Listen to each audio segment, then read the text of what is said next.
Okay, so let's go talk about imperialism. Sorry. All right, so when we think of imperialism, we primarily think of what Europeans did in Africa. And this all starts with the Berlin Conference of 1884, where Otto von Bismarck organized all the European countries to come together in what's called the Scramble for Africa, where they all determined how they would divide up Africa.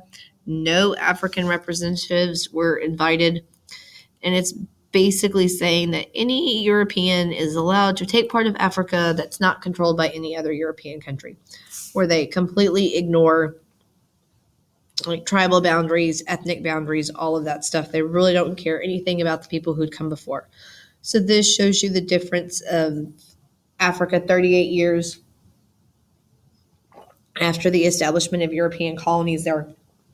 One of the justifications for imperialism, like you had the concept of social Darwinism, which was like one society, like the better societies are allowed to take over the weaker societies. You have the white man's burden, who said it was basically the white man's duty to rule other people of the world for the benefit of both.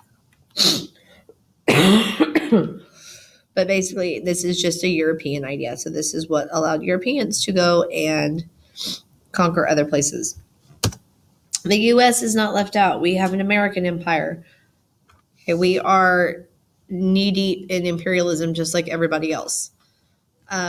Our imperialistic aims went all the way back to founding the U.S. because we have the Louisiana Purchase. We start taking over land. And it's this whole belief in manifest destiny. We don't call it imperialism. We call it manifest destiny. With the little angel like leading the people to the west. So it's the belief that it's America's destiny to spread toward the Pacific. So we had like the Monroe Doctrine to keep Europeans out. Like we had all this stuff in place to keep Europeans out of our part of the world. We start expanding. We take over Hawaii, the Philippines. We fight the Spanish-American War, take over Cuba. So we are, like I said, also one of these imperialistic nations at this point in time. Then you have migration. With migration, realize that you have a lot of people moving and migrating from this area or during this time period. And that has to do with industrialization, imperialism, the whole capitalist economy, because I want to go make money. Okay. And so as people migrate, that's obviously going to cause population growth. You have improved transportation because people are going different places by trains and steamboats. Most of the people who are migrating are manual laborers and skilled professionals who are going to look for work. You either have indentured servitude of like Indians and Chinese laborers. You have convict laborers that are going to Australia, which is a settler colony. You have some people who are migrating by choice. You have a lot of temporary laborers who are seasonal and they go for farming and stuff like that. And the majority of them are going to head to the Americas. But you're going to see about 50 million people migrate during this time period. So they're, for the most part, like I said, they're leaving their poor agricultural societies behind and they're seeking opportunities overseas. Your migrants tended to be male.